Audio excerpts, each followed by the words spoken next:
2 décadas atrás, en la ciudad cayó un rayo, iluminando a algunos seres. De ahí en más, sus vidas cambiaron, sus mentes se abrieron y sus fantasías crecieron. Hoy son parte de un mágico universo habitado por poderosos mechas, detectives futuristas, cartas mágicas, héroes y villanos. Si no entendés nada y necesitas un mapa de este universo, déjate iluminar por nuestro superhéroe, Germán Jacome. Comienza el bloque de cómics de Rayos y Centellas.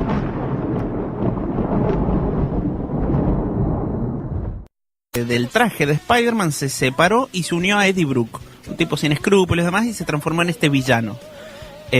Muy interesante toda la carrera de Todd McFarlane, comenzando, hizo algunas cosas en Marvel, con Hulk también, se cruzó a DC, hizo algunos cómics también, pero fue descubierto, podríamos decir, con Spider-Man como su plus. Fue bueno, una de las cosas que mejor hizo, sí. A tal punto que unos años después de que hiciera estos números de Spider-Man con guiones de David Michelin... Con el nazismo presente en este Spider-Man. Hay de todo. Hay de todo. Ahí se encarga solamente de los dibujos, ¿sí? Con un guionista aparte. Sí. Después le dan una colección a él y le dicen, escribí la voz. O sea que el chabón se dio el lujo de escribir y dibujar a Spider-Man en una colección que se llamó Spider-Man a secas. Estas se llaman Amazing Spider-Man. Sí. Hay otros siempre les meten algún adjetivo o algo.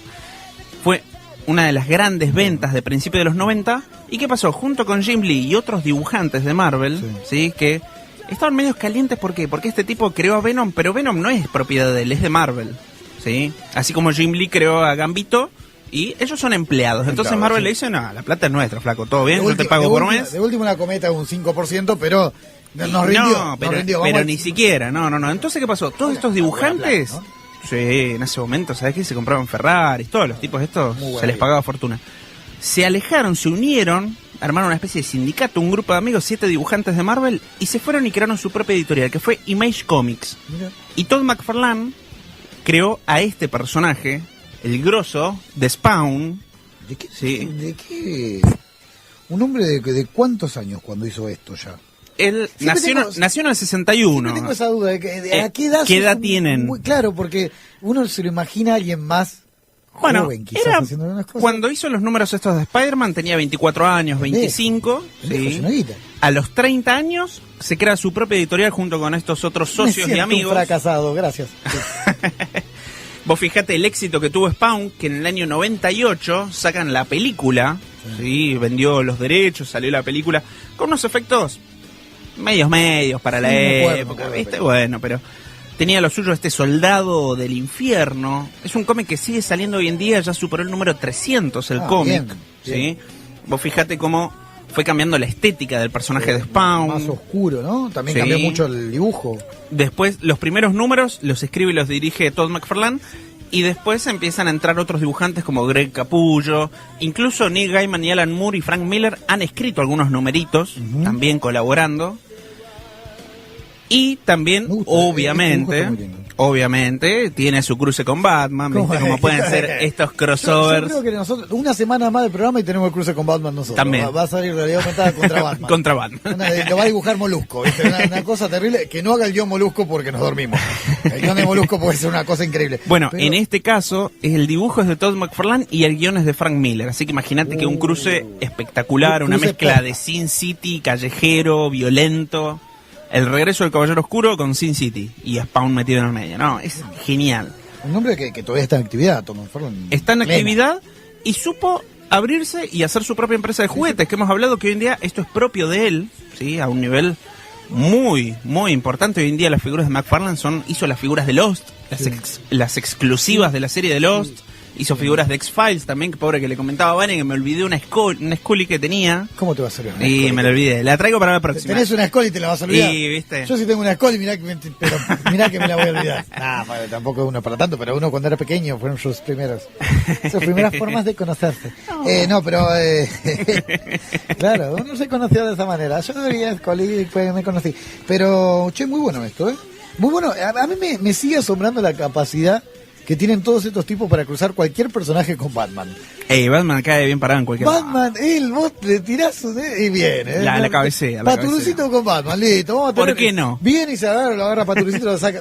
Qué cosa increíble, ¿no? Pero muy interesante, y muy interesante cómo se ha hecho camino este hombre en la industria del cómic, que tampoco es tan fácil porque, como siempre hemos dicho, está manejada por monstruos. Sí, es complicado. Es complicado, Vos tenés pero la comodidad de ser uno más en ese nido de monstruos, en el buen sentido, o empezar a cortar y hacer tu propio camino. Como hizo él con estos otros, creando una editorial, la editorial Image, que hoy en día Image publica, por ejemplo, The Walking Dead. Bien, el cómic de Walking Dead sale en esta editorial de Todd McFarlane. Y ellos, te hago una consulta, estos cómics que son más, si se quiere, más under. Sí. ¿Tienen llegada a la Argentina? ¿Tienen un mercado interesante? ¿Cómo funciona? Porque en Estados Unidos se consume cómic totalmente distinto. Hay de todo. Pero... Hoy en día, en los últimos años, se abrió mucho más al cómic under también, a los cómics independientes. La editorial Utopía, que hemos traído bastante material acá, está publicando mucho material de editorial Image. Sí, hay muchas cosas interesantes. Y Spawn particularmente tuvo su llegada al principios del 2000 acá en Argentina, en los kioscos de diario, en las comiquerías. Hoy, últimamente, no hay tanto. Pero cada tanto aparece una sorpresita. Porque está bueno, ¿viste?, tenerlo presente como para ver esto de los personajes, porque las más conocidas tienen una distribución. Sí. Pasa como con las disqueras. Pasa lo mismo, sí. Es decir, la Warner te va a llegar a todas las casas de disco y capaz que el sello de amigos no. Un disco más alternativo no te llega a todos. Y a veces hay que pedirlo, y para eso ¿qué? Sí. Y para eso está Rayos y Centellas, ¿no? Pero para pedir ese tipo de cosas. ¿Tenemos algo más de esto? No, justamente hablando de la disquera, vamos a comentar la última de las incursiones de Todd McFarlane, que es en la animación. Y en la animación de videoclips, que es lo que nos trae justamente a la radio. Y en este caso, Todd McFarlane hizo... Escuchá. Yo me hice mucho el boludo con esto, con toda la historia de este muchacho, porque tengo una chochera muy especial por Pearl Jam y bueno. Muy bien. Sabía de Do the Evolution de Pearl Jam, Freak on a Leash de Korn, sí. Y el tema que nos trae ahora, sí, que nos compete, Do the Evolution, que es Land of Confusion de la banda Disturbed. Después vamos a escuchar Do the Evolution. La vamos a escuchar de fondito, la tiramos de fondo. Sí, está muy bueno. El de Korn es muy bueno y el de Disturbed también. Está muy bueno. A Claudio le gusta mucho el metal. Muchísimo le gusta el metal. Sí, nos revolea la cabeza todos los jueves, nos revolea la cabeza. Lo bancamos a pleno. Recuerden, Rayos y Centellas, San Martín 2375, local 12, teléfono 495-2262, Facebook, le dan ahí un like a Rayos y Centellas Comics y están ahí al pie del cañón con toda la actualidad comiquera. Escuchamos un poquitito de música y volvemos en 77 minutos. ¿Te parece? Se te hace tarde. Está saliendo por Facebook, así que no pongas caras. Hasta luego.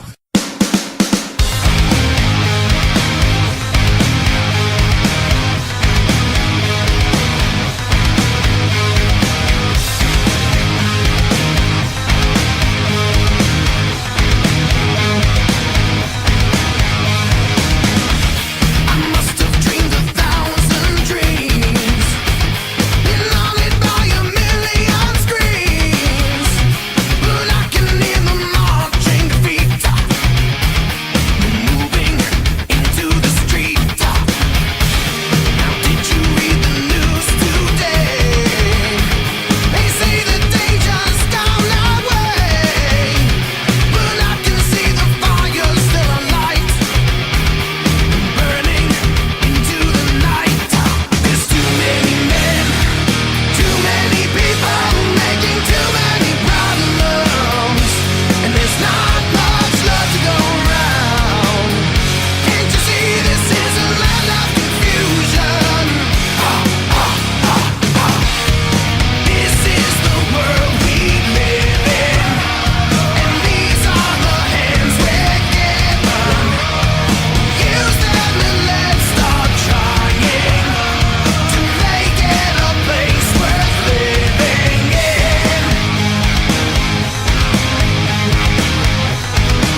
¿Viste cómo hizo que bajaba la... Como es una la magia, primera una vez, magia que sale. es la primera vez que hace que... Eso sí. No me di cuenta. Habitualmente si no, ¡aire, idiota! Sí, pero hoy era de que iba bajando. Muy buena reversión, sí, de Disturbed, de este tema hiper conocido de la banda Genesis, con un videoclip que también tenía sus cosas muy grosas, estaba hecho todo con las figuras, haciendo alusión a un montón de personajes de la historia, políticos y demás. Muy interesante. Siempre hace esa alusión, muy interesante. A mí me gusta mucho la forma... Bueno, cómo llegan a la animación después es sí, ¿no? también, obviamente. Y bueno, en el caso de Disturbed, justamente que estuvo el pasado 10 de septiembre, en el Festival de Buenos Aires, junto a Rammstein, Marilyn Manson. Sí. Así que bueno, lo traemos acá un poquito como una especie de epílogo. Todo tiene que ver con... Nosotros pasamos Disturbed, que hizo un par de cosas raras, una versión de The Who, una versión de Rage Against the Machine, lo pasamos el lunes, una banda que nos simpatiza y que está simpatizando a mucha gente en Estados Unidos, lo cual es raro, de toda esa camada... Es la más popular, si se quiere, y tiene un poder interesante. Hace una pregunta que seguramente no vas a saber responderme, pero la vamos a trasladar a don Claudio. ¿Saben si se publica esta nueva edición de Hellraiser en Argentina? ¿De Hellraiser? Sí, debe estar preguntando, no sé por qué. Dice acá Hellblazer. Ah, de Hellblazer. Sí, no sé leer. Sí, no, está bien. Hellblazer es el cómic de John Constantine. ¿Te acordás de la película Constantine? Yo toco la pantalla y más o menos entiendo que está pasando. Muy bien. No, obviamente soy ciego. Está como en braille la pantalla. Sí. Y de vez en cuando me patea cuando está algún cable pelado. Y bueno, también. Si estás descalzo y con una copita de algo, también. Pero eso lo toco con los pies. Cuando, he desarrollado en mis dedos gordos del pie. Bueno, Hellblazer, sí, el cómic de Constantine, probablemente aparezca de la editorial SC, pero de España. Por ahora no hay posibilidades de que lo impriman acá en Argentina, ¿sí? Pero bueno, para más información se acercan, le preguntan a Claudio, Claudio, el cómic de Hellblazer. ¿A dónde se tiene que acercar? A San Martín. Ahí me señaló como diciendo pelotudo, decir la dirección. San Martín 2365, local 12, teléfono 495-2262. Atento, Marcos, ahí tenés que ir a San Martín 2365, local 12 o 495-2262. Obviamente, si no podés acercarte o no podés ir, o como yo tenés problemas para entender los colores y leer, que puede ser una situación como está pasando. Rayos y Centellas Comics en Facebook, que ya te lo vamos a compartir como para que estés en la pomada. Y luego de esto, vamos con la actualidad del cómic en la ciudad de Mar del Plata. Tal cual. De la mano de Germán, que sigue acá, porque lo estamos transmitiendo todo, así que ese mismo que está hace un rato, no podemos mentir. Germán, ¿qué hay de nuevo, viejo? Estamos acá. Y bueno, justamente una de las novedades que tenía que ver con el mismo autor del que hablábamos, este cómic de Spider-Man, ¿sí? Que es esto en donde comentábamos que él hace guión y dibujo, y donde de algún modo revolucionó lo que es el cómic de superhéroes. Opa. Con estas escenas raras, imposibles, y con una Mary Jane que me gustó, alguna referencia que encontraba por ahí, que la hizo más una modelo de Victoria's Secret que la Mary Jane clásica de Stan Lee. Che, pero ¿hay algún momento que con Mary Jane se pudre todo a niveles que la gente dice, en el cómic? ¿Cuándo la gente dice, Claro, que se pudre todo. Se pudre todo. Ah, festichola. Sí. Controla en los 90 sí, se le escapa el fluido arácnido. Claro, pero es un tema... El fluido arácnido, Vane, ¿de qué estamos hablando? Es un tema que hay que hablarlo, porque si no lo hablamos, queda como un tabú. No es un tabú. Vamos a hablar de estas cosas que son importantes. A la gente le interesa esto para buscar el número. Después de buscar bien el número, vamos a decir cuál fue el número en el cual el Hombre Araña no pudo con su genio y se cruzó con Mary Jane. Igual acá hay unos dibujos medio complicados. El tono de joda que venimos. No, pero está muy bueno, che. Sí, está muy bueno. Donde en el primer arco argumental, que es lo que llegó ahora de Editorial Panini, tapadura muy bueno, está el lagarto como villano, más monstruoso. Una cosa muy interesante. Sí. Así que bueno, hiper recomendable para engancharse. Van a ser 6 tomitos de estos tapadura. Sí. Este es el primero, con una historia que empieza y termina. Autoconclusiva, me has enseñado. Eso está muy bueno. Soy un hombre de cómic. Muchas gracias. Así que buenísimo. La leyenda del caballero Arácnido.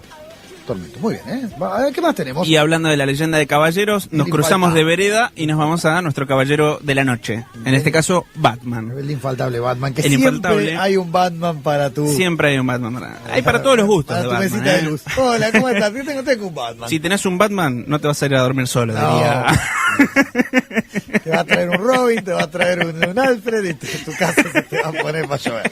Así que trata... Chicos, ¿qué les pasa? Estamos jocosos, no podemos estar jocosos. Es terrible. Estamos bien. Muy bien. Batman el Caballero Oscuro, Sí. Testamento se llama. Y es muy interesante esto. Primero, porque está escrito por John Wagner, que es uno de los creadores del Juez Dredd. Lo cual ya nos pone en el tema, en el clima del guión más violento, más duro, más de la calle. Sí, pero bien callejero. Sí, y aparte- pero bien callejero. Vos fíjate que ni siquiera hay supervillanos, son todos mafiosos, maleantes, tipos de la calle. ¿Y qué sucede acá con el testamento que le da Sí. título a la obra? Sí. Hay un grupo de estos maleantes que encuentran justamente un testamento o una especie de carta donde se sabe que Bruce Wayne es Batman. El Imagínate. documento. Ah, El DNI. podría ser. El DNI. O la batitarjeta de El crédito. boludo fue y se sacó la tarjeta con el casco. Con el casco puesto. ¿Viste? Acá se lo sacaron. Fue y sacó la suba a su nombre y le erró. Claro. No, Dijo, pero... y ahí descubren toda la bola y se dan cuenta. Y bueno, se arma un poco tole-tole. En la última peli está... hay un testamento... Bueno, hay algo es así. el testamento que deja... Sí. ¿no? Abierto el juego. Ponele, podría llegar a ser. Lo interesante de esto es que es Batman en sus primeros años, digamos. En donde es perseguido tanto por los maleantes como por la misma policía. No es un superhéroe todavía, no es parte de la Liga de la Justicia. Es un vigilante. Uno de estos tipos que salen y hacen justicia por mano propia. Es un loco de mierda. Justicia por mano propia sin pisar a nadie, obviamente, con el batimóvil. Es un loco de mierda, digamos. Básicamente es un loco de mierda, pero está en su mejor momento. Che, igual que bueno, está Batman, repito, me sigue sorprendiendo la capacidad de...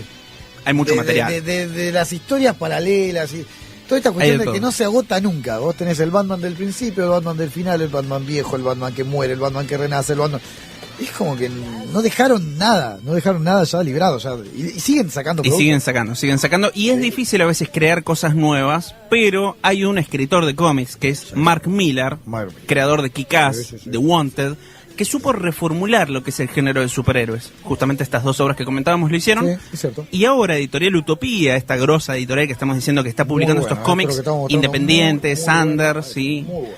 diferentes, Sí. nos publican Júpiter's Legacy, un nuevo orden. Es el primer arco argumental, los primeros Ya, 5 la tapa numeritos. ya me encantó. Heavy, sí, La está tapa me muy encantó. buena y la van a ver seguramente por Facebook, Sí, ahí me la estuviste encantó, mostrando. me encantó, sí. Con dibujos de Frank Quattrelli, sí, que es grosso también, ha colaborado con Grant Morrison, entre otros. Y en este caso, el legado de Júpiter, o sea, ¿por qué la referencia? Justamente porque es parte de la idea de los superhéroes. Los superhéroes en Estados Unidos, en los 30, unos superhéroes inventados, sí, podrías encontrar alguna referencia a Superman si querés, pero muy por arriba. Pero ellos no son los importantes, ellos solucionan todo, solucionan los problemas, combatieron a los supervillanos y ganaron los superhéroes. ¿Qué Ya pasa? ¿Qué pasa una vez que ganaron? Los hijos de los superhéroes van a fiestas, organizan eventos de caridad. Se vuelve ¿entendés? todo mucho más tilingo, digamos. Bueno, ponele, pasa eso. Hasta que en un momento los mismos superhéroes, uno de los personajes dice, che, podríamos solucionar los grandes problemas de la civilización, o sea, la pobreza, la diferencia social. Otro dice, no, flaco, no nos podemos meter nosotros en eso. No podemos hacer política, dejemos que los políticos hagan política. Empiezan las diferencias entre ellos a tal punto de que uno de los hijos del protagonista va a decidir matarlo. A su propio padre. ¿La estás spoileando? No, eso pasa en el primer número, chicos. No, En yo el por primer eso, número sucede esto. El propio hijo mata al padre por esta idea antigua de lo que es ser un superhéroe y decir, podemos hacer los cambios nosotros. Ahora, la diferencia entre ayudar e imponerse está ahí y es muy delgada. Muy buen cómic que Muy se mete de bueno, lleno con otras cosas. Muy diferente. Muy bueno, Júpiter Legacy, muy bueno. Redefine el cómic de superhéroes y arranca recién ahora. Esta es novedad de la semana, tomo 1. Buenísimo, ¿Sí? me encantó. me Muy encantó. interesante, Editorial Utopía. Me encantó. La verdad que el dibujo es excepcional, la Sí. historia parece súper atractiva. Me gustó mucho, recomendado. Recomendado. Inventamos el recomendado. ¿Podríamos? Sí, eso es un micrófono. Muy bien, muy Inventamos el recomendado de Rayos y Centellas. El recomendado, Júpiter Legacy. Muy Y bien. la Claudia nos queda trompada.